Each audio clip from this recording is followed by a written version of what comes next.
Cheers.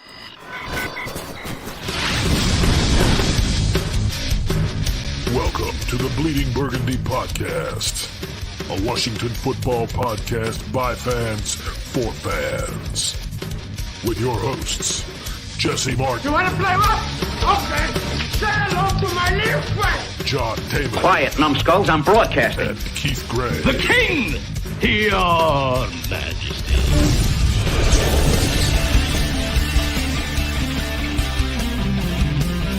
And now here's your host, John Taylor. Hey, that's me. Hello, everybody. Welcome to the Bleeding Burgundy Podcast. This is going to be a very mellow open because our good friend Jesse Martin here has had a hypertension attack that put him in the hospital. And what we don't want to have on the show is a heart attack before too many people can get in here to see it live, because then we can really get viral over it. We'll get louder later when I see the numbers go up. So, yeah, man, you've had a rough week. How you doing, bud? Yeah, I'm doing all right. I love the NPR introduction.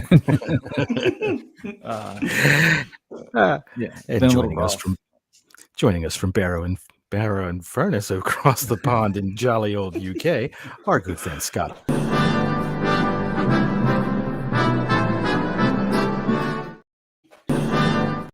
Sure, I pushed it twice. Sorry, but I did get that. That sounded fun. All right, so yeah, man, you had yourself a little bit of an adventure, Jesse, after Christmas. I know we were making fun last week. I guess your relatives really got to. They didn't help. They didn't help whatsoever. I bet. In case anybody forgot, Jesse's Christmas looks like this.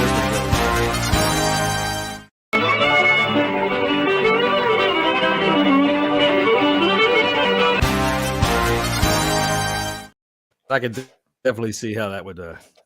The hospital probably seemed like a refuge.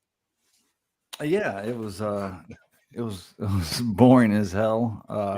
And also nerve-wracking a bit because you just don't know what was going on. But hopefully, got it figured out.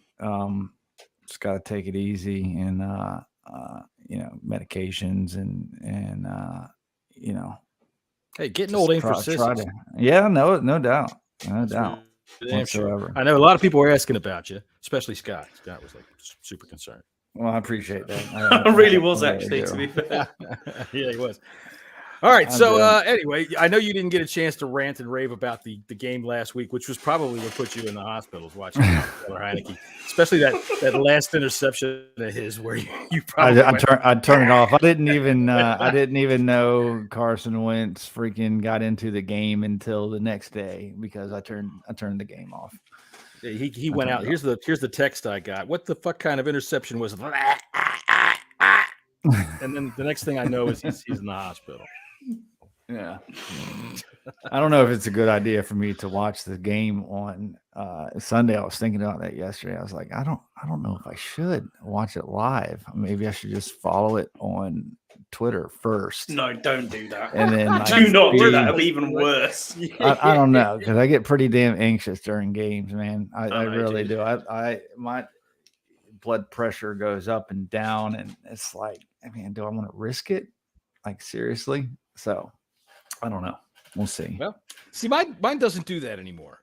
Watch it with no commentary and have whale music on in the background. Might be all right. You never know. Yeah. Whale music, like humpback whales.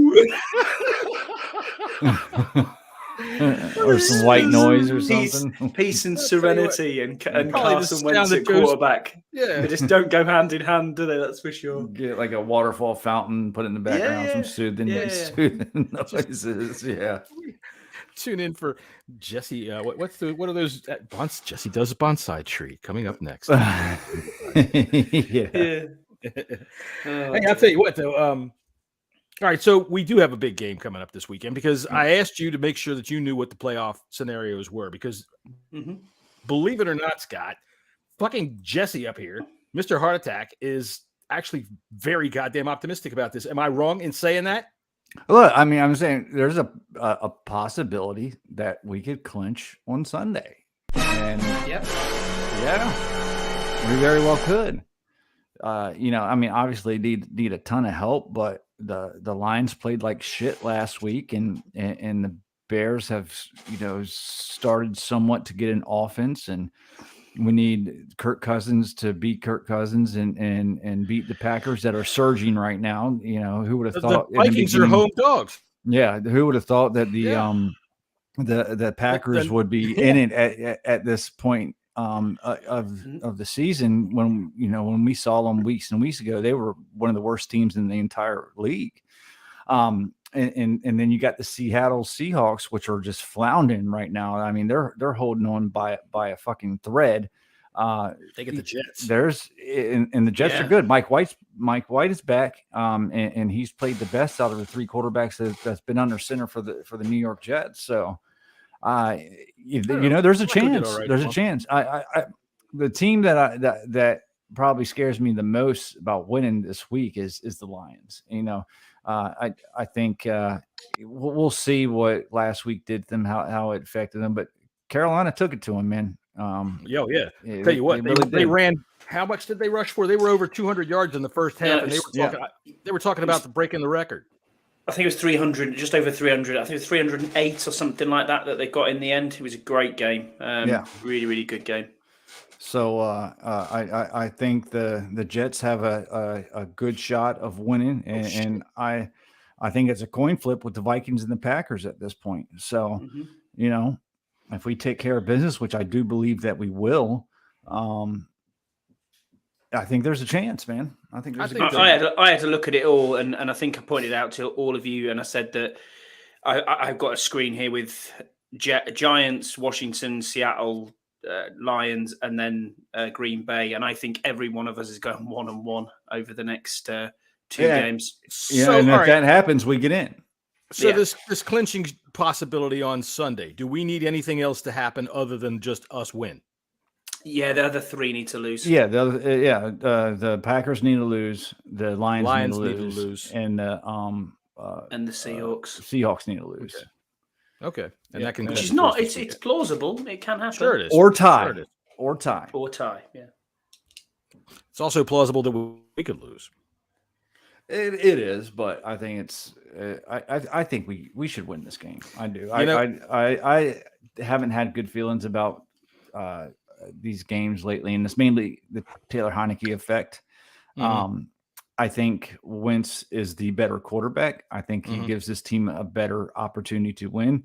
I think Ron wanted Wentz back in during the first Giants game, but I understood that. I understood why he didn't put him back in. I mean, it made sense to keep rolling with Taylor. Sure. But I think if with this run game and the defense playing the way it is, I think Wentz gives us a better opportunity to win. Does that mean I want Wentz going forward? Not necessarily, no. But I just think he gives us a better opportunity than Taylor Heineke. I think, honestly, last week, one of the things that was a surprise was the fact that Wentz was one of the fastest to throw in the league. His time to throw from snap to throw was damn quick last week, which is what we need more than anything to negate that pass rush and to help that offensive line is to get the fucking ball out. With the running game, that if they go ahead and do what they say, I was listening to Scott Turner yesterday talking about how we shouldn't see much change. We're going to try to be physical. And I'm thinking, well, okay, but I do want to see some change, like, on the scoreboard. I want to see more than. I think we're going to go downfield a little bit more. Well, I think that it should open up the play action, especially if he takes the opportunities on these when they do pass to take these quick hitters. Hit that ball, quick out, get those quick fucking passes, throw fast. What do I always say about Taylor Heineke? Throw on time. If Wentz throws on time and he throws those quick hitters, then our run game should be able to hammer them, and then that should open up the play action, and he can be deadly accurate downfield. One thing that we've missed, through with Taylor Heineke that we had with Carson Wentz is the balls downfield, players catching them in stride and scoring. We've seen that. That pass last week to Samuel was a dime. Yeah, that was good. That was good. I'm talking about, you remember the two passes to Diami Brown, touchdowns in the Titans game, the touchdown to Terry in the comeback in week 1. And the two touchdowns or a couple touchdowns to Jahan Dotson. Those balls were caught in stride on time, and they were going deep. So that's something that we've sorely missed with Heineke under center, is because Heineke would throw the ball up. He threw it downfield, but he would never be able to throw it in stride. There was a bunch of plays where it's just last week you got to stop and come back. And that's just the lack of arm strength that Taylor Heineke has. I thought over the last couple of weeks, though, his deep throws, they did take a couple of deep shots with him, and they weren't terrible. Last week, the one that Dotson dropped, Dotson made a beautiful play. He made a beautiful play. He just dropped it. It was just one of those fucking lightning strike moments that you're never going to see again. Hopefully. Yeah, and I also think the sun got right in his eyes. I think that's possible. That's what. But I thought Heineke, it looked like it was a short ball, but I thought he put it on his back hip where it could be. And you saw what Dotson did. He was able to run the freaking guy inside. And when he turned around for the ball, the defender went running right by. If he catches that, he's clear to the end zone. There's nobody else. Dotson is the best route runner on the team. Speaking of Dotson. Hate to say I told you so, but I love to say I told you so, especially in that situation. He's not the complete receiver that Terry is yet, but he's well on his way. Potential great one right there. What do you think, Scott? Yeah, I agree. I think this game boils down to two things, really. It's the offensive line as a whole. It has to produce. It has to play a lot better in the pass pro side of it. They have to be able to block into the second level and enable the running backs to run forward. There's been a few times this season where we've noticed that Brian Robinson's been quite close to breaking a big play out and maybe running one home. When was the last time we did that? Was it Adrian Peterson a couple of years, 3 years ago? I'm still a little bit worried about Brian due to that quad injury. The past few weeks he has been a little nicked up by that, in that 4th and 1 that the Niners stuffed when, everybody was like, why did Antonio Gibson get the carry? Well, the reason because of play before. Because of the speed. Yeah, the speed. I thought he could do it too. But before you go further, I've got the big book of football knowledge out here, and let me make sure about this. Scott, you say that the offensive line must block so that the run can go forward. Let me put that down in there. That's some good stuff right there. That's what you're going to get here on the Blue and Burgundy podcast. Yeah, sorry, buddy. That's it, man. We know the offensive line has been horrible. You know what? I'll tell you what. Though they do manage to get into what I like to call bully ball. They get into those scrums where you can barely see Robinson in there, and they just shove ahead for 5, 6, 7, 8, sometimes 12 yards. And I think that's more Robinson than anybody else, because when you see Antonio Gibson do that, it don't go nowhere. No, because Robinson I think gets in and grinds with. Yeah, I think they all move as one. Yeah, you also got to remember there though that you've got Gibson is a natural wide receiver who's converted to running back, and we still have to understand that you can't class him as a running back yet. He's still learning that position, and it takes years to learn the position in some ways. He's a good back. Don't get me wrong; he's very, very good. Running backs don't have years. They don't. That's the point. They don't have years on their bodies. You're absolutely right, John. And he's hurt this week. He's out. And so is Brian Robinson. I've heard the local media talk about it and say that they've said to him, "How do you feel after the game?" And he said, "I feel beat up," and that's going to take its toll over these last couple of weeks. When you're in this that far quad down injury, man. Yeah, for 3 or 4 weeks now. He's been nursing that quad injury. Old guy moment here. Listen, man, you know this better than anybody, Jesse. The cliches about the NFL are 100% correct. If you can run the ball in December, you can win. All right, and especially NFC East football. That's the whole thing it boils down to, because you play outside, you play in the cold, you play in these cold stadiums, with the exception of Dallas. But you're right. Springtime tomorrow. Everybody's on Sunday. Right, everybody's beat up. Yeah, it's going to be kind of rainy. Everybody's beat up. So you just have to slog through it. And Brian Robinson, hero. Dude, I hope he plays.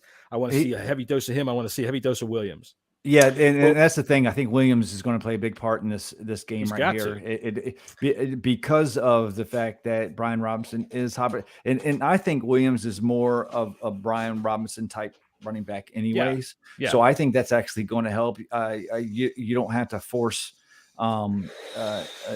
Gibson to run between the tackles, and what you can do for the plays that you have for Gibson, you can use Curtis Samuel in those type of short pass out of the backfield type of plays. So I think they're set at running back even with Gibson out. I could see Samuel playing a much bigger role, which I would like to see. I want to see more of him because it seems like they have so many weapons. It's good to say that, there's only one football to spread around to all of them, but you spread it around some. Samuel he was the other way doesn't seem around, to have much wasn't of a he, big John? role. What's that? He was the other way around. He went from running back to wide receiver. Yeah. So, right. I think it's interesting.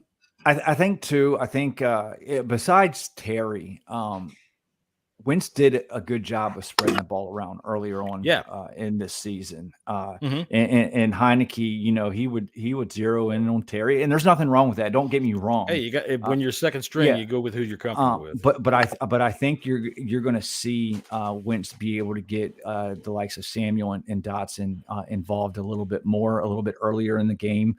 It took Heineke a little while. Sometimes, to his detriment to get someone like Terry involved. Now, are we worried about, just like at the beginning of the year, Wentz not getting Terry involved enough? I don't think so because,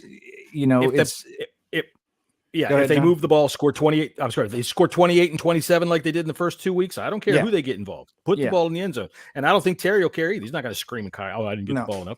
If that means that if the defense is chasing him around the field and that leaves Samuel open or that leaves one-on-ones with Dotson, use it, boys. Use it. Yeah, as long as Wentz makes his reads, makes them quick, gets the ball to the playmaker. I don't care who's catching the ball. Don't care. That's right. Yeah. That's right. Agreed. That's right. And don't way overthrow your tight ends. I was going to say that I think we'll see a lot more Logan Thomas this weekend. Me too.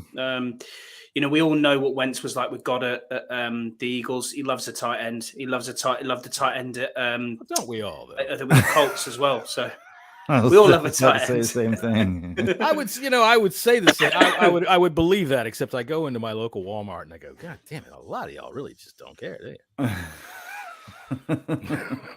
And it wouldn't surprise me if we saw Cole Turner get a couple nabs, because Wentz and Turner had a good rapport in the preseason and camp. Preseason. So I do expect the tight ends there to be an uptick in tight end play. And now so. They're my dog. That being said, they might have to stay in a bit to help block too. So you got to take that in consideration. That's why they're in my doghouse, because they have not done a good job of that whatsoever. And it gets on my damn nerves to watch John Bates lumber across behind the line of scrimmage just so he can miss a block. It sucks too, because Bates has the past 2 years, Bates has been a really, really good blocker for this team. And this year he hasn't been playing. Well, he's only been here. Last year he was a rookie. So I thought this is year 3. Nah. Are you sure? He was rookie last year. Okay. Yeah, I'm pretty sure. Go ahead. Google it up. That's the best thing there. And while we do that, because you weren't here last week, I'll go ahead and show you, because you asked me to make fun of Keith and his Christmas, and I didn't want to make fun of Keith and his Christmas. So I was going to. By the way, Keith isn't here today because he has family obligations. One of his sons has his birthday today. So shout out to him. Happy birthday. Happy birthday, Cameron. Is it Cameron? Sorry, I said Carter. The older. I can remember which one it was. It's Cameron's the older one, right? Yeah, I think so. Yep, he's big 12 this year, so it's massive cool. As well. That's pretty cool. What we're going to have to do next year is ask the Commanders and the NFL to please accommodate international television sensation Keith Gray with the schedule, so that we can get him on the podcast more often, because he's on the opening. Anyway, so this was my Christmas.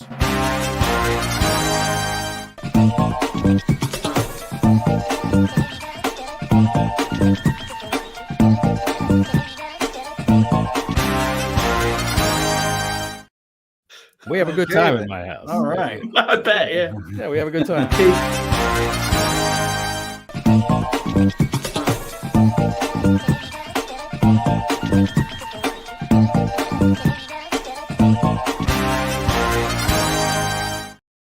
I'm talking about toga party. That's right. That's it. John's That's right. got We the do it right in Pampas my grass. house.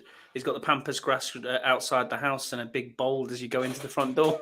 That's right. And you know what? I'm the only guy in the place. That's the best thing about it. You guys got to realize where to put the hand up. The left hand up. Yeah, anyway. The left hand up for a touchdown this weekend. All right. So anyway, getting away from that, we do have. Oh, I might as well show Scott.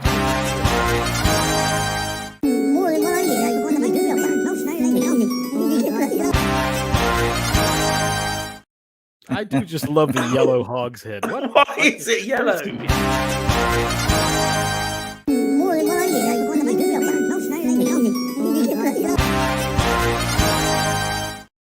Oh, That's Merry a weird Christmas. glaze on that hog's head. Merry Christmas. Here's a freaking hog's head made of pus. Ugh. Ugh. All right. So anyway, speaking of things made of pus, we play the Browns this weekend. We do. That was a good segue, I think. We do have a guaranteed. Actually, we have a certified sex offender coming into town this weekend. That's pretty cool. Yeah. We get to see if Chase Young gets a smash on him. What did you think of Chase Young last week, Jesse? Before I absolutely was ecstatic about Chase Young's play last week. I thought he came out. He looked lively. He made actual impact plays. I was pleasantly surprised and excited for the future of that young man right there, because he's a beast. And when he gets his feet under him fully, watch out. He played smart. He played physical.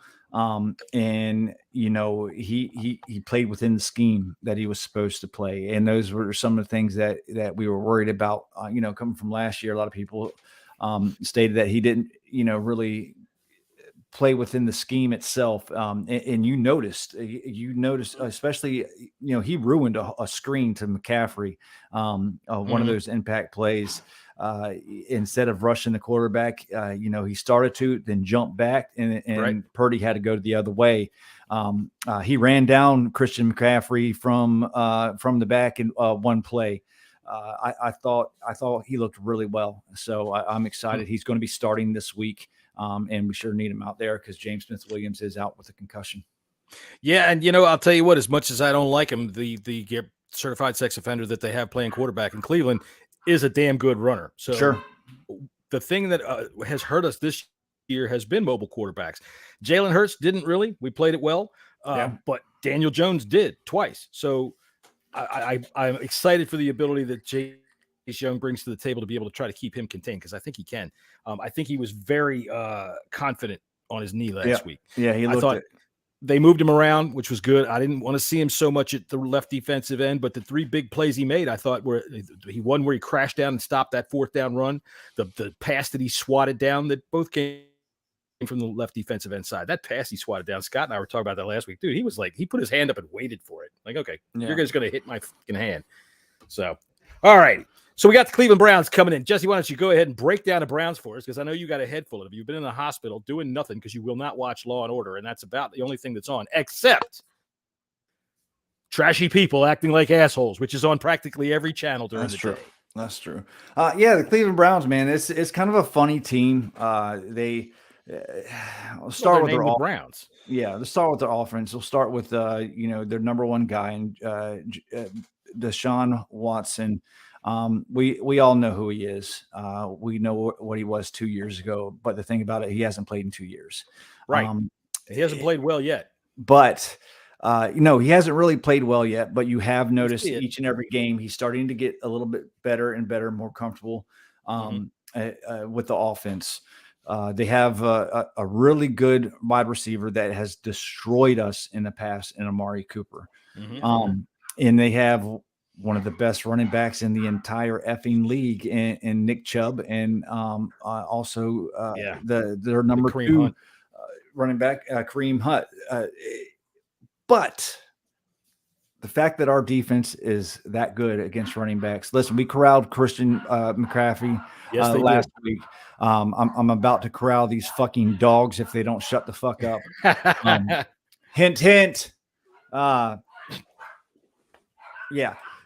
I think there's I'll tell you what, I'll help you. For someone else to fucking talk. Hold on a second. Yeah, that's what it is. Jesse's going to go kill himself a couple of little small poodles. I fucking lost what he was talking about. So Scott, go ahead. Give us something to talk about. I mean, the Browns, they've got other weapons as well. I mean, Myles Garrett worries me big time. As Donovan Peoples-Jones has been known to show up from time to time as well. Good player. He was like he reminds me a lot of Pierre. He's Pierre Garçon, the big body. Garçon. Peoples-Jones. I loved him coming out of college too. I kind of wanted us to possibly pick him up, but he is a physical receiver. He's not going to break away from anybody, but at point of contact, and he's got a really huge catch radius. If the balls are thrown to the ground, he's going to dive and get them. If they're thrown up high, he's going to jump up and get them. Benjamin. He has St. a habit for the big plays. It doesn't look like Benjamin St. Juice is going to play. He hasn't been ruled out. Is he out? Is he officially out now? Because I saw earlier in the day. I don't think so. Not out. No, he's not officially out yet. Oh no, he's not. He's questionable. But it's trending that way.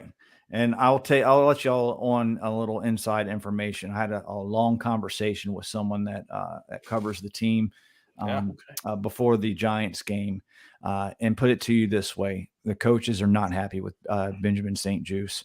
One of them quoted, no, because he's a fucking pussy. And this is a quote straight from one of the top coaches on the team, straight up, that they think he's a pussy. That the injury that he has is not that bad, and he won't cut through it like he should, like most NFL players will. Well, he is a French Canadian, and I'm not casting any aspersions. However, he is a French Canadian. Well, so take that for whatever.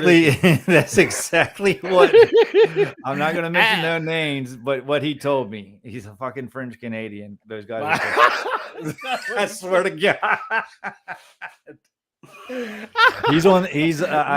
I'll give you all a hint. He's on the radio every single day. Okay. I have a sprain in my ankle. I can't play football today. So anyway, pretty much. All right. So but go ahead, Scott. I'm sorry I interrupt you by talking about. No, not at all. Yeah. So Peoples-Jones obviously worries me. He shows up occasionally. Garrett, we've got to find some way of either double teaming him or stopping him some way, because we know what this offensive line is like.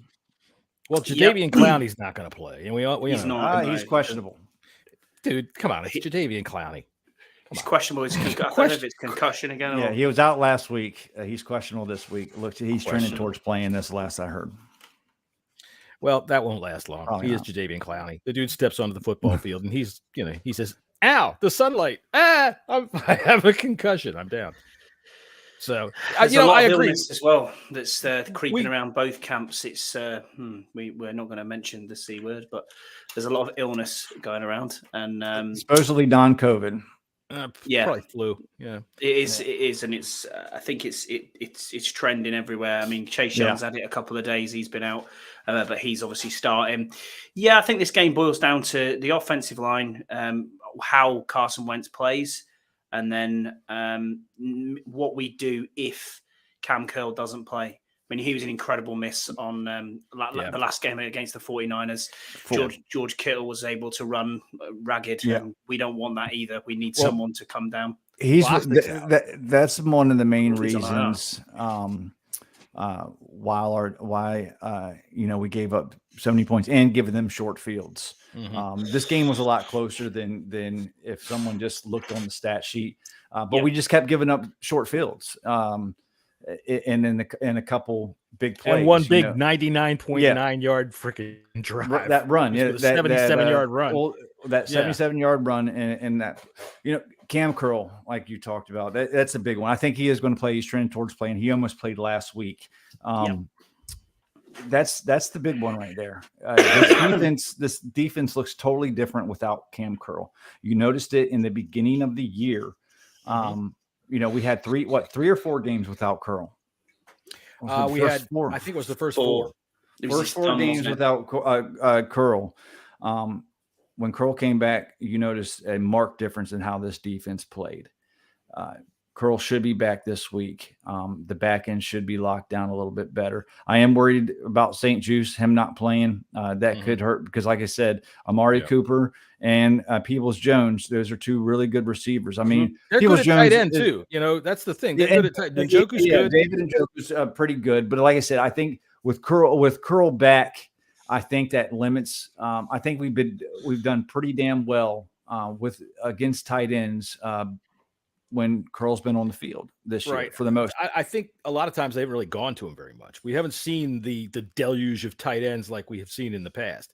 So whether that means they're playing them better, okay, great. But I tend to doubt that since we've had David Mayo and we've had, with Holcomb, they're able to scheme them into practically any coverage that they want. In the past, you had a tight end 5 from a team just destroy us in the Yeah. past. You know, it didn't matter what name. Well, the middle of the field was just wide open. Yeah.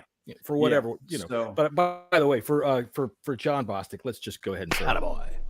Way to get on IR, buddy. Get out of here. Yeah, he played as best he could. You know, and I hope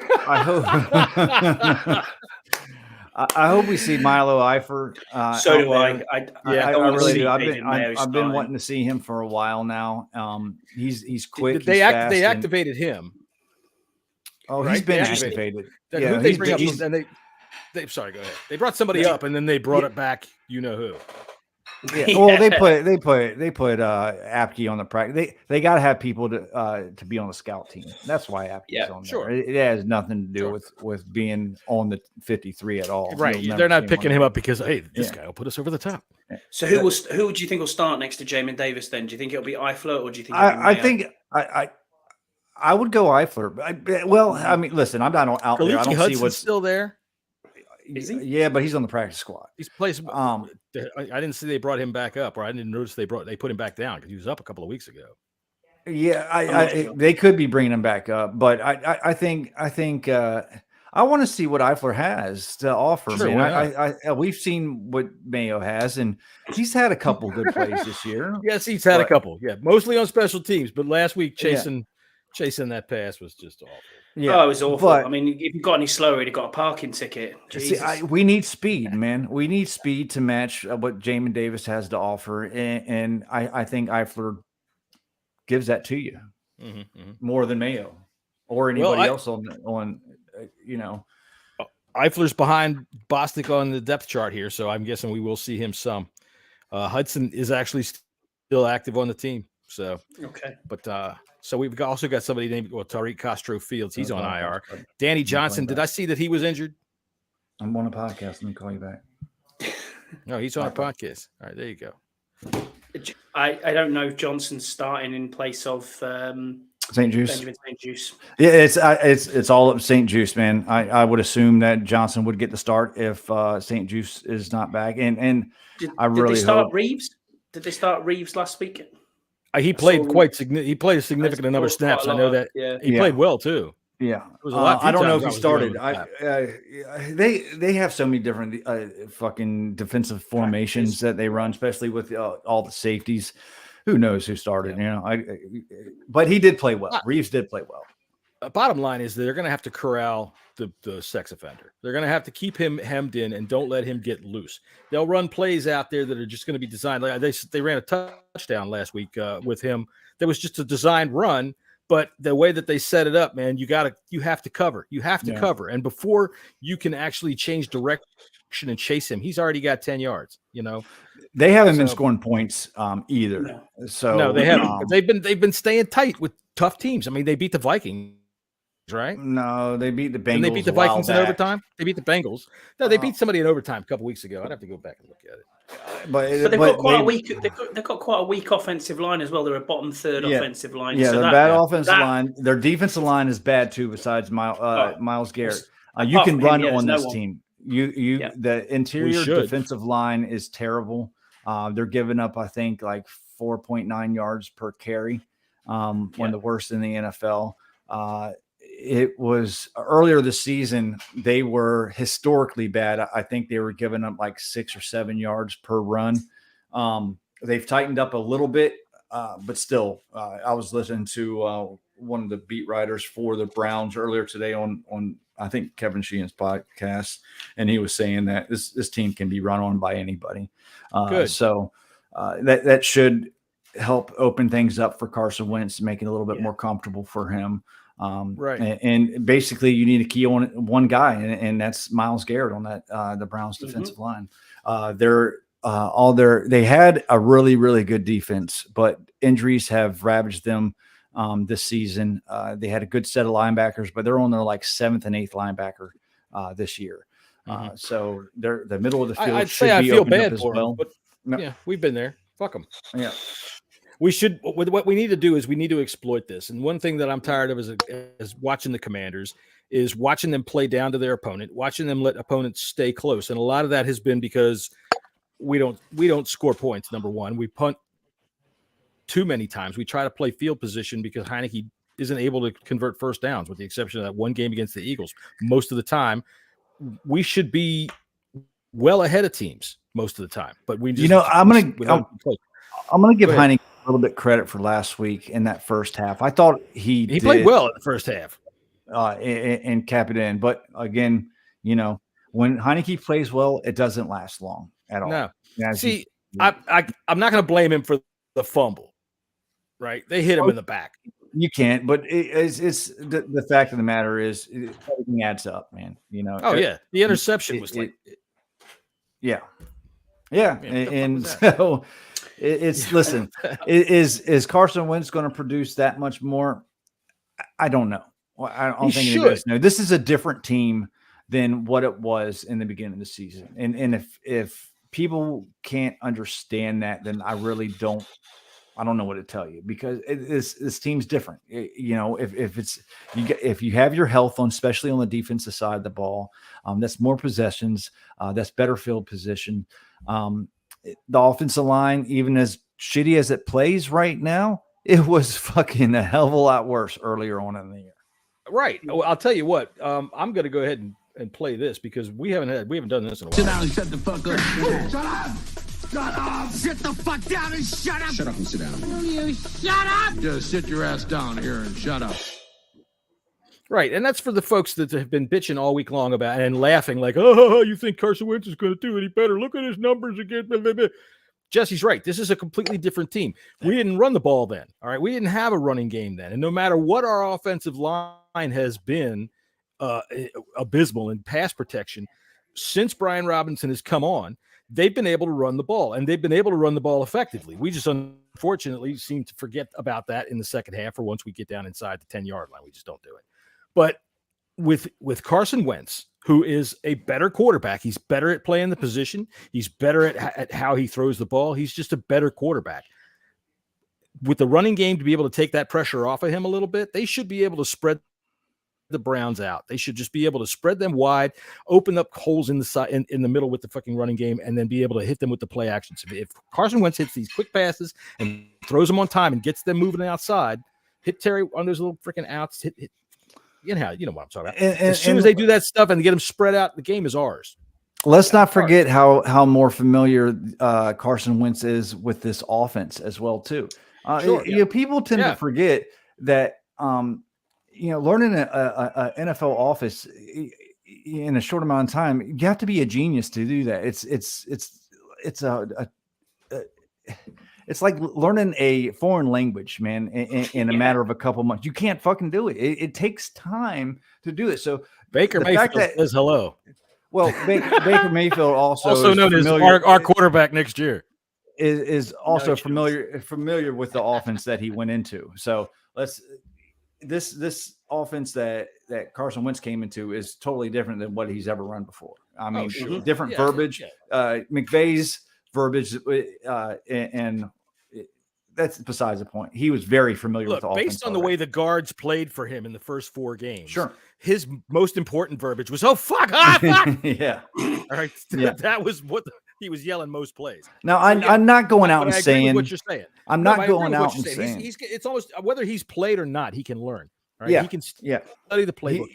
He's been in the film room, even all the meetings, everything. Exactly. Yeah, even while he was on IR, he was still in those goddamn meetings every single day. He was in the building every single day learning.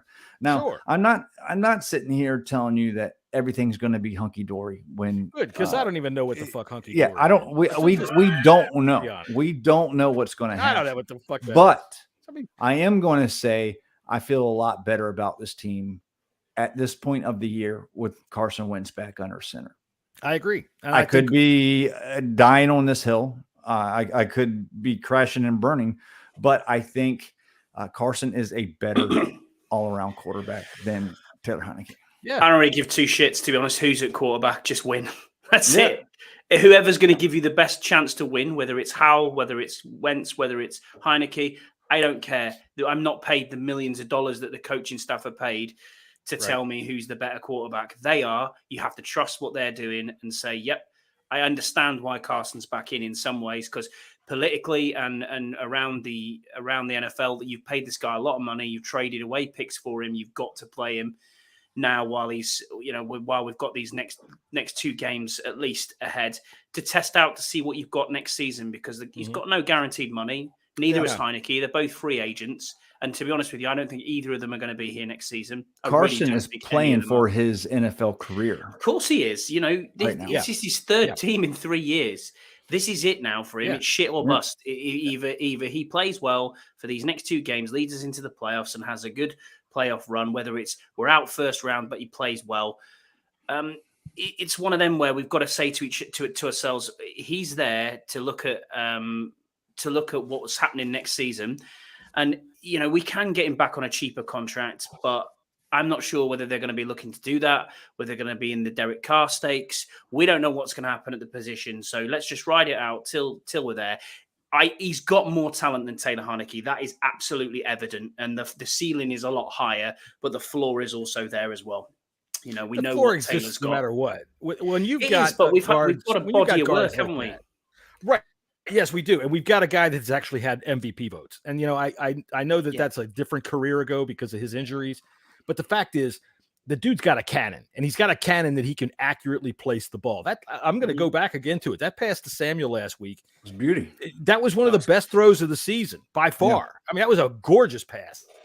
So he's got the capability to do these kinds of things. You brought up the passes to Diami Brown. You could probably bring up a bunch of different topics with that. Even in bad games where we were getting crushed, he would make plays. So I don't think that we're going to be able to get crushed, especially with it. We didn't have a running game back then. Right? We didn't have Brian Robinson was still on IR. So I'm thinking that is the turning point, and that should give Carson Wentz. Tell you what, if he goes out there and shits the bed and throws these overthrows down the middle of the field and throws interceptions, when he's got a running game, when he's got everything that's handed to him in front of him that should be able to work for him, then I'm really going to be upset, and I'll be calling for help. Yeah, shout out, Steve. Nice to see you, mate. I love your podcast. What's going on, Steve? Thanks for joining us. The command. Yeah, that's it. I mean, that's pretty much it, man. I think the coaching staff has wanted Wentz back in this under center for since he was able to come back from injured reserve, and I don't blame the coaching staff whatsoever. But if he didn't get hurt, you have to play. Yeah, you got to play the hot hand, because you saw glimpses of what he could possibly do, in the Tennessee game. Even some of those throws. Yeah, don't forget that how many passes the wide receivers dropped in the beginning of the season. There was 13 dropped passes. Yeah. So that skews those numbers when you're comparing. Numbers lie, guys. Yeah, numbers lie. So when you put up stats between a Heineke and listen, numbers lie. They truly do. We're in week 16. And question for you both, though. Do you see either of these 2 QBs back next season? Yes. There's a scenario where I absolutely do. Yeah. I see Wentz back.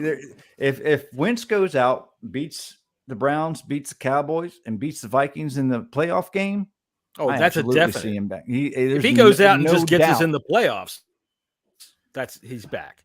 Whoever the Vikings are playing round 1, they're losing. I don't care if it's us. I don't care if it's the Lions, the Seahawks. They're going to choke because their defense is that bad. Let me just go ahead and make a public service announcement real quick while we're talking about the Vikings. Andy, my buddy, Andy, my friend. If you're thinking about flying into like Chicago or Des Moines and then driving to Bloomington in the middle of goddamn January in freaking Minnesota, I think he's going to get up with our buddy Tim Meek. Okay, that might be the best idea, because I'll tell you what, if you try something like that, we're going to be reading all kinds of news stories about lost Englishmen in the blizzard. Don't say it. Yeah, we've got to potentially book a flight this weekend. But yeah, we'll see. We'll see what happens. Yeah, this ain't, they don't have little snows up there, dude. No, they do not. The problem you've got is it's so expensive to fly right now. Obviously, doing it on the cuff, and we're looking at prices of around about £900. So what's that about? Your TV, you'll have a better experience at home. Y'all just get together. Y'all just get together somewhere in the UK and have a big party, get a big, huge screen and watch the game and, pumping some crowd noise. We'll send Captain Gustavio to pick everybody up. Maybe. Now, see, Scott here, our buddy Scott G. Scott G here says the driving can be fine. Now, by the way, Scott was watching the Duke's Mayo Bowl today and sending me pictures because I was working. I couldn't see him of people eating fucking jars of mayonnaise in It's so disgusting. the stands. I don't, Duke's tastes more like Miracle Whip. I'm a Hellman's person. That's me. I like mayonnaise. We're talking about mayonnaise. Oh, Duke's, is that a type of mayonnaise? Yes, it is Duke's mayonnaise, right, and they have a bowl. They have a bowl game. Maryland, isn't that a UK brand though? Isn't Duke's a UK brand mayonnaise? No, I thought it was like North Carolina. Oh, Never heard of it. Carolina. Hellman's, I get that. Yeah, Duke's. I don't even. If it's nationwide now, because it wasn't. It was just regional for a good long time. But they host a bowl game now in Maryland. I believe won, didn't they? I'm gonna write this down in the big book now. Duke's. There you go. Duke's mayonnaise. Yeah, Maryland won. There you go. All right, so let's get on to some X factors. All right, let me pull these things up here. We still don't have a bumper for it. So X factors.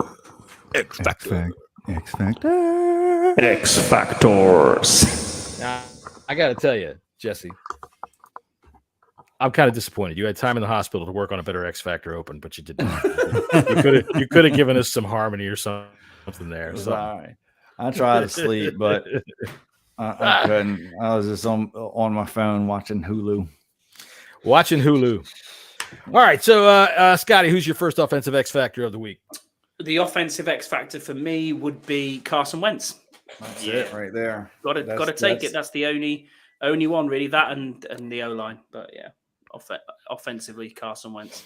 Yeah, I'm going to double down on Mr. Hartley's X Factor. It's Carson Wentz, man. Hey, listen, just go out there, do what's called, and just throw quick passes, man. Just get the ball out of your hand before Myles Garrett comes and buries you. That's it. That's all you got to do. Prince Harry's got to get it done, hasn't he? He's got to get it done. Yeah. Oh, Prince Harry. My X Factor on offense is Troy Apke, because that motherfucker is just badass, and it doesn't matter. He's just no. I got it. There's no other thing to pick except for Carson Wentz, and he's got to go out and have a decent game. And the only thing he has to do to have a decent game: throw the ball on time, hand the ball off to Robinson, and it'll all take care of itself. Yep. All right. That's all you got to do. Hit the open receiver quick on those quick hitters so that you can open that defense up and back them off of that fucking blitz, back them off of their goddamn stunts, and then you got it made. I got a lowercase X Factor. Jonathan Williams. I think he is going to play an important role. Depending upon how they're going to use him, maybe in a third down back, standing back blocking for Carson Wentz, when they're set up to try to tee off on him on third downs. I think he's got to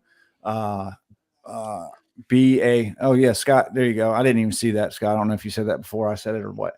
I think he's got to play a key role in keeping Wentz clean. Mm-hmm. Yeah, absolutely. And this is something that has been a failure, I think, lately. Our backs blocking and our tight ends blocking has been just awful. So yeah, that's another lowercase X factor. Are we going to say the O line as well? Well, the O line is obvious. That's obvious. The thing I got, it has to play better. Well, that's you're asking a lot there. I know, dude. I know. That's Charles Leno's a good guy, like off the field, but on the field, he's having a bad year. Awful. Yeah. I mean, he hasn't been terrible. He's just been hit for some big plays, and that's the thing. Yeah, he's given up some major sacks. I want to see 5 new offensive linemen next season. I do too. All 5. We're not going to. Maybe you want to, but that's just not going to happen. Leno's not going anywhere. So that's another lowercase X. Well, we'll talk about that later in the offseason, I'm sure. I think so. Absolutely.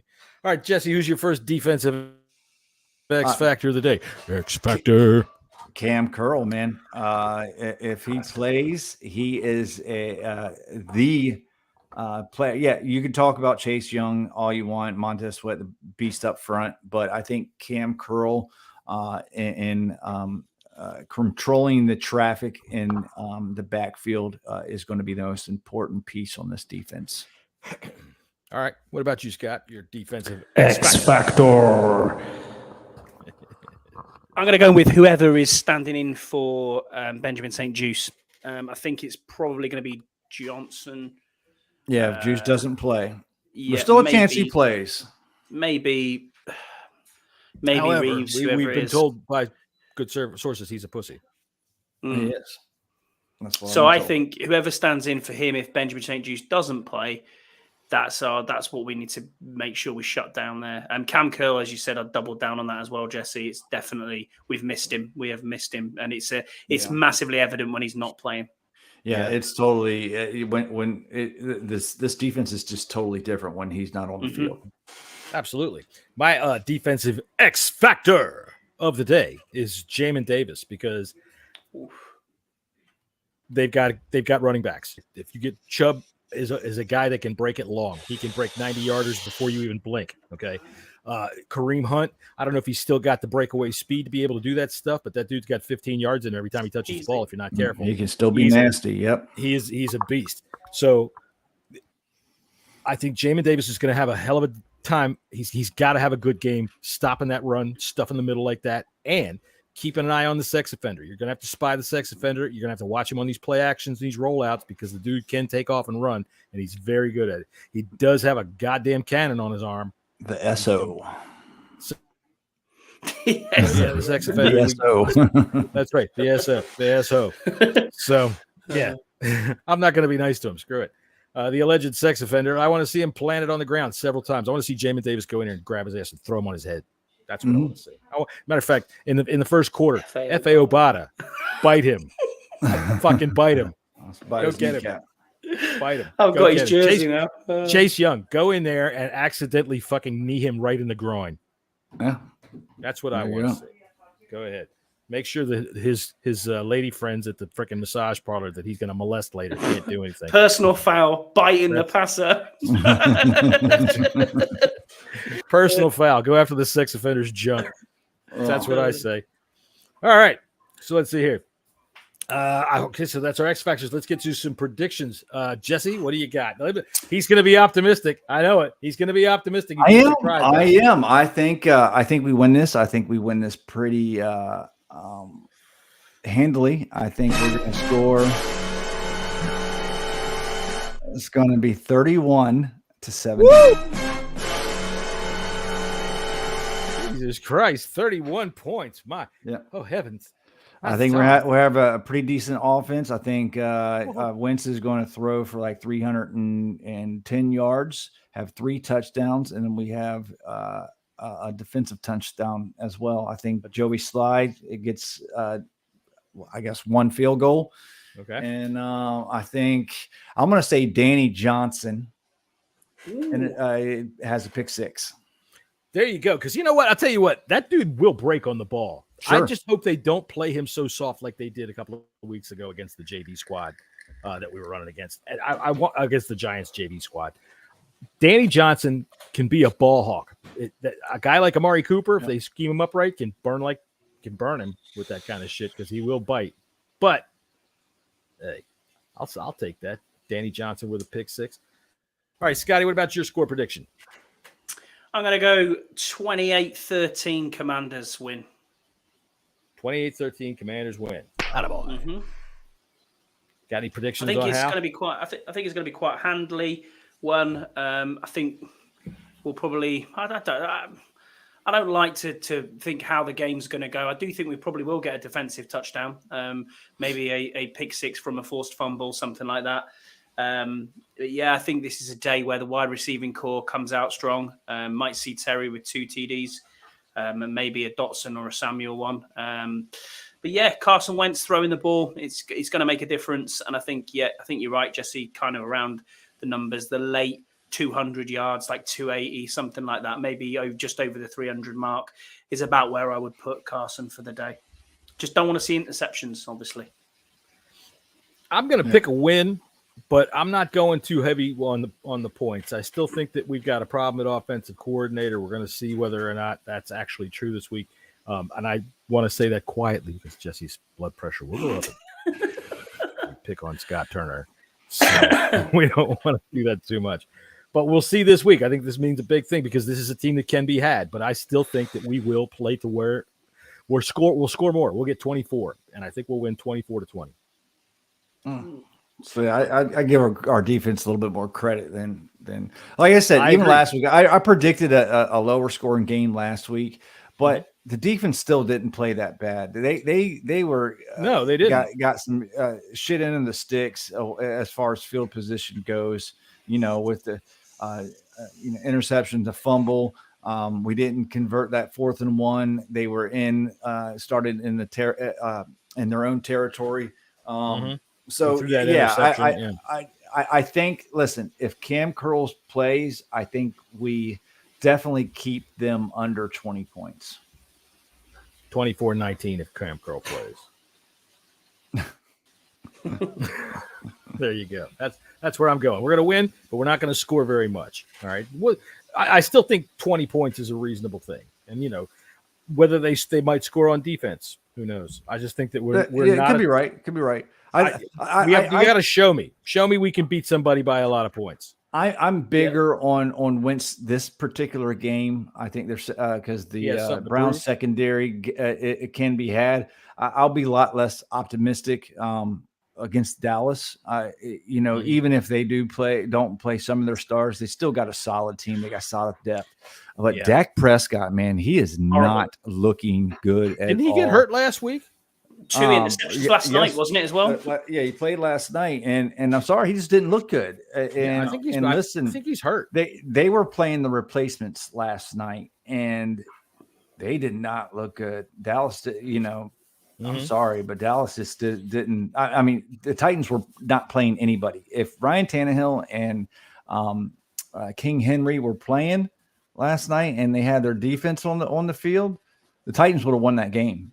I'd put money on it. Playing Dobbs. They just got Dobbs off the damn waiver wire 11 days ago. Yeah. Picked him up from Steelers.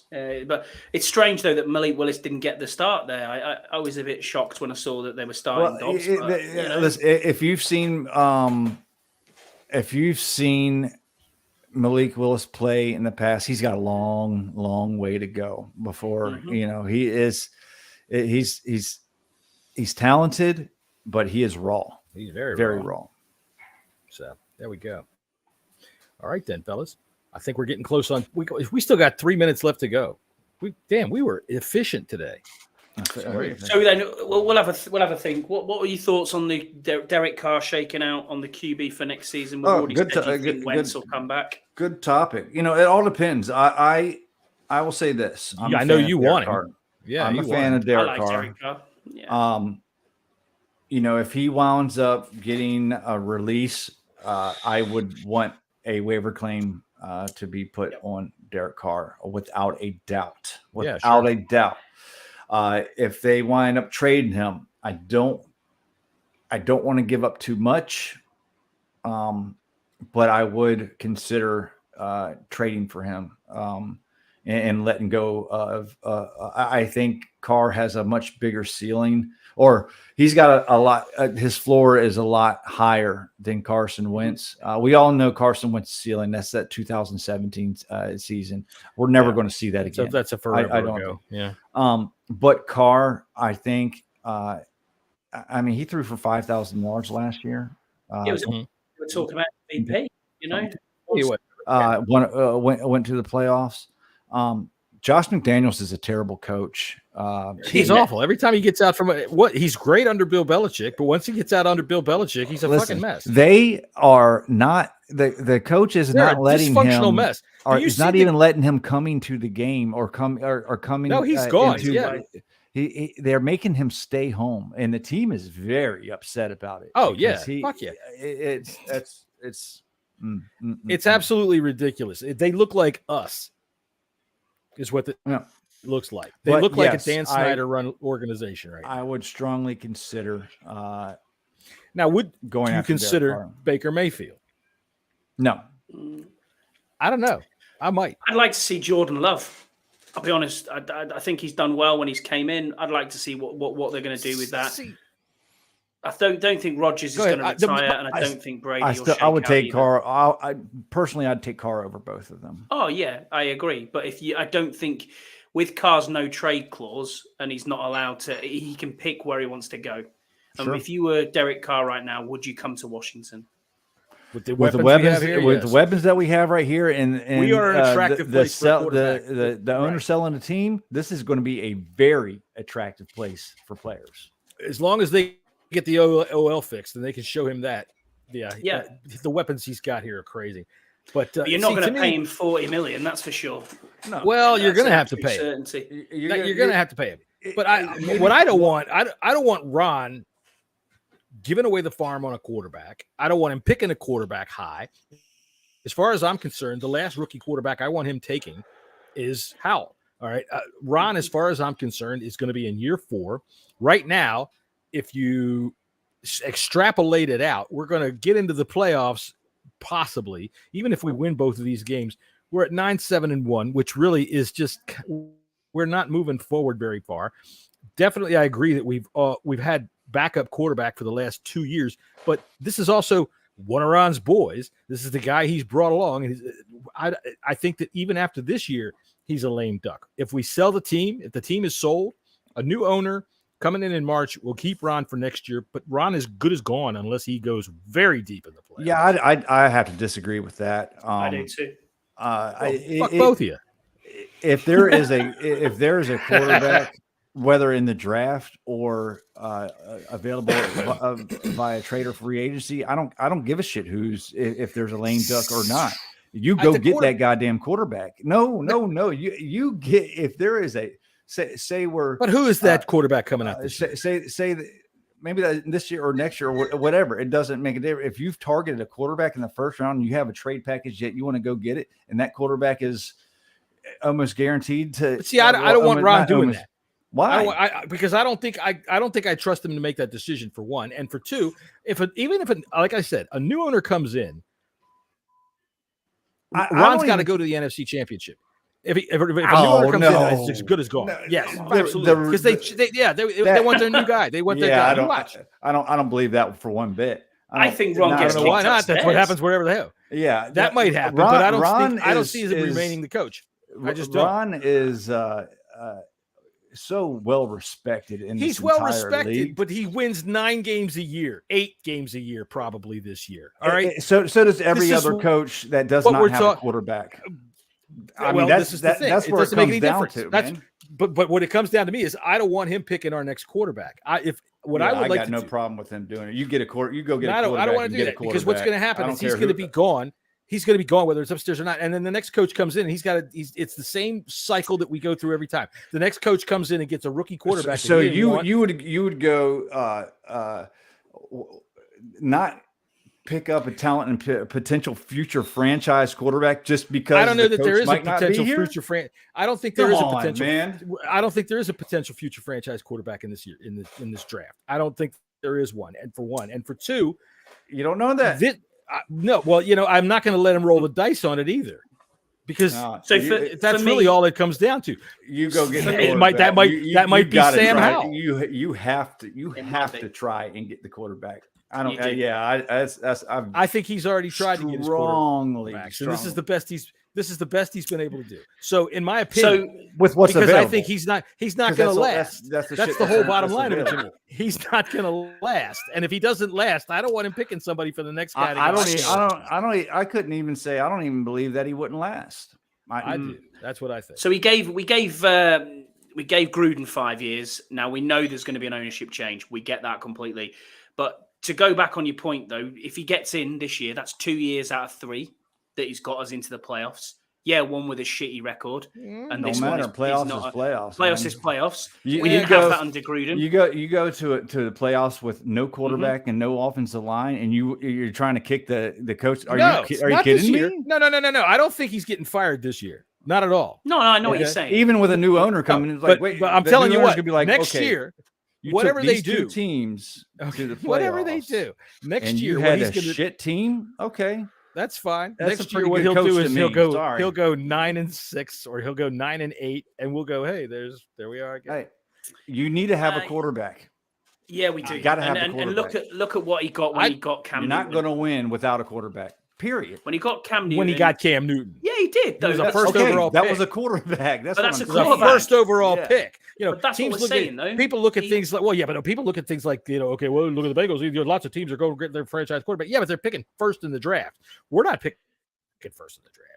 No, because we're winning Josh too many Allen games, wasn't John. picked first in the Well, draft. I'm not going to turn that down. Exactly.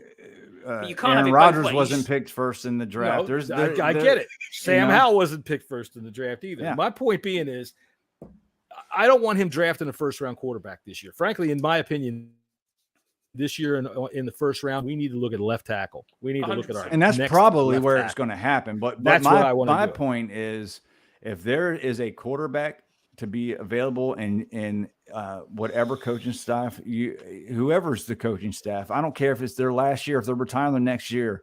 If you believe that's a franchise quarterback, you go get that fucking quarterback. I don't think we've been in quarterback. Yeah, but I don't think purgatory this year. For 25 years. Yeah, that's the way it is. I want them to. I want them to try a quarterback. They got Wentz because they needed to do fucking something else at quarterback because they knew Heineke was not a future a franchise quarterback. They didn't believe in any of the quarterbacks that were coming in this draft. And no, I know Wentz was their last choice.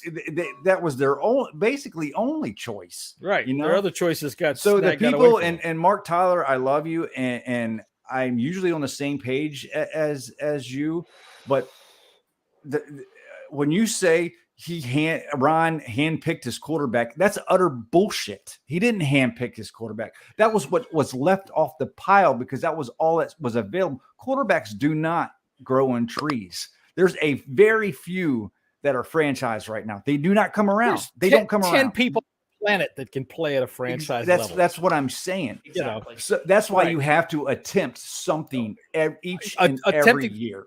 Well, see, here's what I think that we're going to do this year. I'm betting a Pepsi that next year our quarterback room is Carson Wentz, Sam Howell, and some unnamed schmuck veteran. All right, Carson Wentz Taylor would be the Heineke. quarterback if we go to the playoffs and win a game. I think, or if we lose in the playoffs and Carson Wentz plays relatively well, that's another reason why they wanted Wentz back in here before the end of the season because they got to see. They need to see. They got to see. And if he chokes it up and blows it, then my fine. prediction is wrong. So the next time he won't be back. This is why they did not give him a contract extension or to rework that contract. It's a try and buy. It's a try and buy. And I don't blame them. I don't fault them at all. No, not me at all. But everybody else on all the Twitter GMs do. So I'll tell you what. Some of these people, the next time I'm in the States, I'll bet you both. I'll buy you dinner if Carson Wentz and Taylor Heineke or either of them are on this roster next year. I don't think it will be both. I hear that. I don't think I'll tell you what, Jesse. But I will say Sam Howell will be on this roster next year. Yeah, I can say that. If we go to the playoffs, it's going to be Wentz and Howell and some unknown veteran because Heineke's going to get a job somewhere else. He's going to get more money than we would offer him. All right. And that's fine. Worst backup quarterback. Yeah, me too. And good for him because worst backup quarterbacks have shown less than him and gotten a career out of it. So that's good for him. No, I think he's the odd man out because that's why he'll get a better offer out there. I get as much shit as I talk on Taylor Heineke. I give the guy credit because he comes in here and does what he needs to do. He's the backup quarterback. Okay. Right. And he kept us afloat and I'm good for that. The hive that wants him to build around Heineke, that's just, he's just not it's not. Daniel You might as well build around Colt McCoy. Why don't you? Right? Yeah. Daniel Jones. Daniel Jones. I saw Tyler. I saw Tyler wrote that today. I'm seeing more and more people talking about Daniel Jones, and I'm sorry. I mean, listen, if we got a good cheap deal on it, okay, maybe bring Daniel Jones in and have him compete with Carson Wentz. I don't know. Daniel or Jones compete always with looks with that. But I'm still intrigued by Sam Howell, guys. I am. If we lose Sunday, we're going to see Sam Howell in the season finale. I would agree. Yeah, I would agree. And I even think even if they bring back Carson Wentz, they should. I think Sam Howell and whoever the veteran quarterback is comes in, if Wentz stays, have them duke it out. If Heineke stays and Wentz goes, have Sam Howell and Heineke duke it out. If they don't, we're going to end up. You just know we're going to end up with Teddy Bridgewater or something like that. Don't you? You just know it's going to happen. But that's the whole thing. There's just not enough quarterbacks available, and that's why you have to try each and every year to try something. But you know how I feel about it. That what they do with these quarterbacks in the draft is they hype them up unbelievably bad. Correct. And the proof in the pudding is that this past offseason they're telling us we got to draft this guy or that guy because you don't want to get stuck with a Mitchell Trubisky or a Marcus Mariota who 5 years ago we hyped up into the number 2 overall pick, right? And Zach Wilson. I mean, good grief. Oh God. Yeah. I mean, this dude was number 2 overall, right? And let's not forget, if Howell would have came out last year, all right, he was projected first round. He was a first top 10 pick. But why did he fall so far then? Why? That's what I've got to ask is why did we? And I'll tell you, he had star players on his team in North Carolina. He had the likes of Diami Brown. He had a great offensive line. He had Michael Carter, and there was another running back that was fantastic. There wasn't even another receiver that was taken before Diami Brown.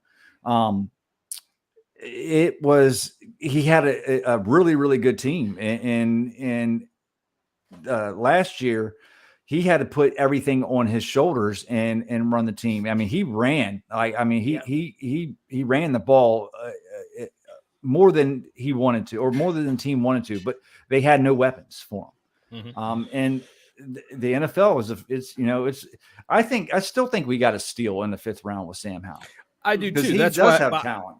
When I say I think that the quarterback room next year is going to be him and Wentz and some unknown veteran, I think Howell will be the number 2, and I think it will be his job going away unless somebody comes in to unseat him. And I think that the kind of veteran that they're going to bring in is like your Gibran Hamdan type guy, like a Blaine Gabbert or something. Dude, Blaine Gabbert's a hero, buddy. Yeah, he saved that helicopter crash. All right, yeah, listen, I'm going to tell you right now. All right, there's a video on YouTube that if you go look up Blaine Gabbert, Real American. All right, there is a song that's on there by a band from fucking Central Florida when the goddamn Jaguars drafted him about Blaine.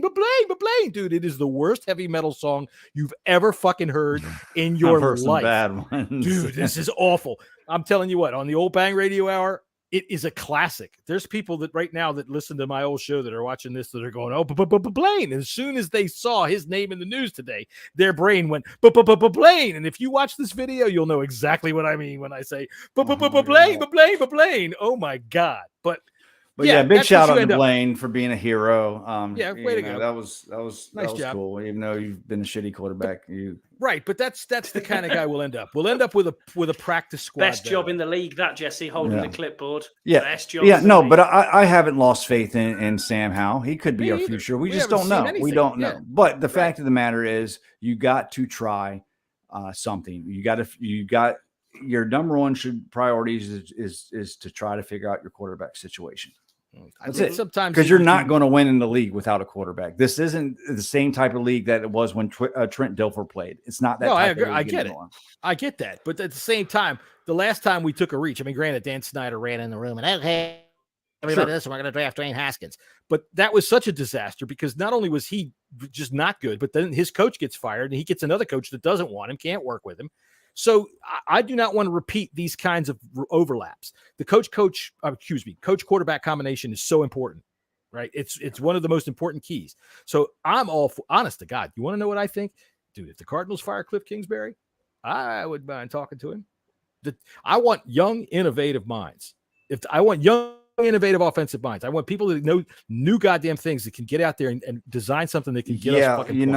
I'll take a hard pass on that because dude, Kingsbury's got talent all over that team, and it sucks. He's got a quarterback that fights with him, the freaking immature little dickhead that has to have it put in his contract that he has to do his homework.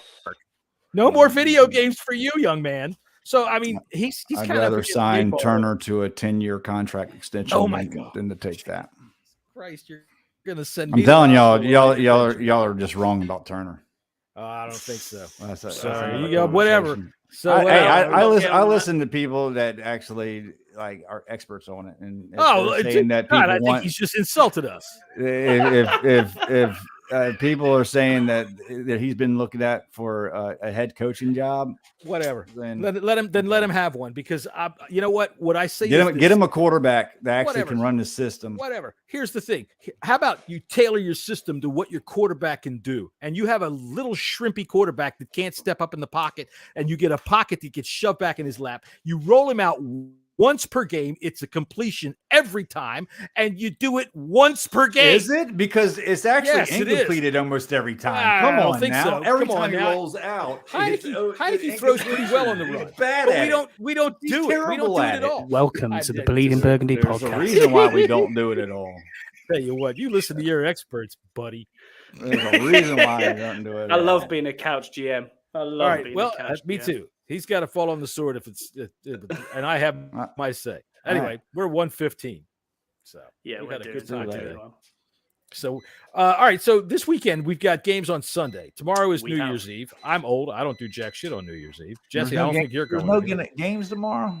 I don't think so. Tomorrow. No, there's tomorrow night. I thought tomorrow night are the that's the championship college. Games. Yeah, that's right. That's right. All on Sunday. Got the playoff. Right. That's so right. We got a full boat on Sunday. So I guess we'll get together tomorrow. What time does the first game start tomorrow? Probably around 4:30, if I'm not mistaken. Let's see. Yeah. Let's see. NCAA. It's usually around 4. Yeah, it's one's at I think one's at like 3 or 4:30, and the other one's at 8. The night game. Let's see tomorrow. Oh no. Because I do want to watch those games. Let me see here.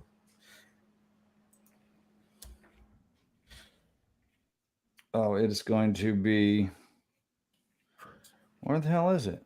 Okay. All right. Yeah. No. Okay. No. 1 o'clock tomorrow.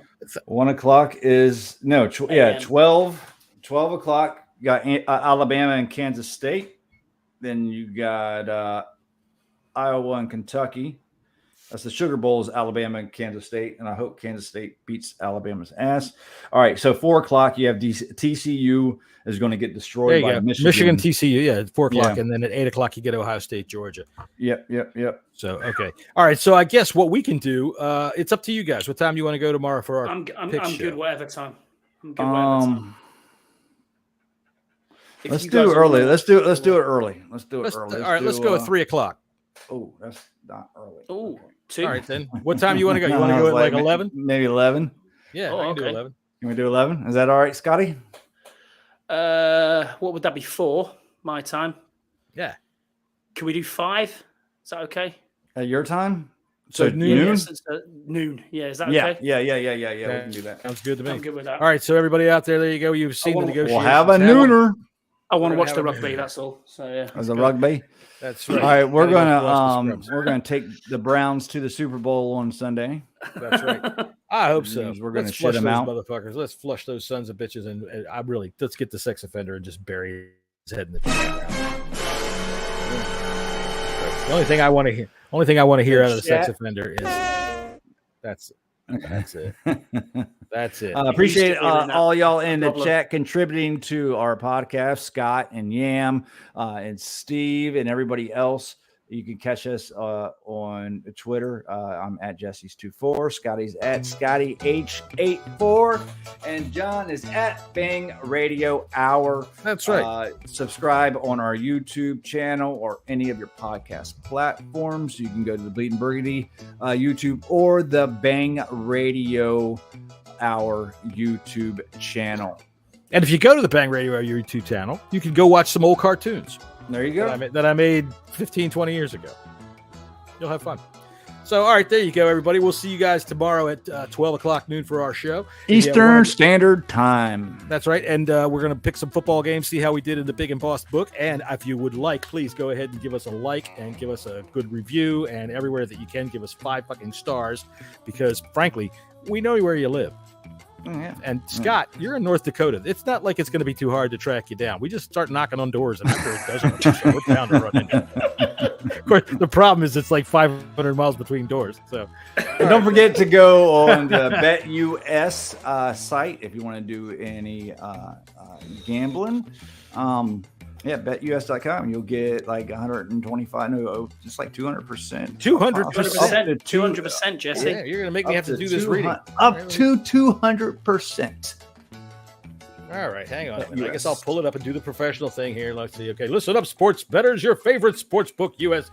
BetUS.com is back for our 28th year of NFL action with the industry's biggest sign-up bonus of up to 200%. 200. BetUS offers our 200. BetUS offers our members the opportunity to cash in on all your favorite sports, including NFL, UFC, Major League Baseball, even though it's the middle of December. If you're looking for live in-game betting, incredible odds with daily odds boosters, props, and parlays, we got them. How about fast payouts and exceptional one-to-one customer service? We got that too. I've heard about that. One-to-one customer service that is exceptional. I can barely speak. Exceptional, right? Log into BetUS.com or call BETUS. Exceptional, I tell you. Exceptional. Absolutely exceptional. That's right. And you can even bet on Romanian table tennis. There you go. Romanian table. Don't forget the Romanian table tennis. That's right. Give me Klitschnik in a draw. All right, BetUS.com or call 1-800-792-3887. That's 800-79-BET-US. BetUS.com, where the game begins. God damn it, they're going to fire us. Bye, everybody. See ya. Oh, shit.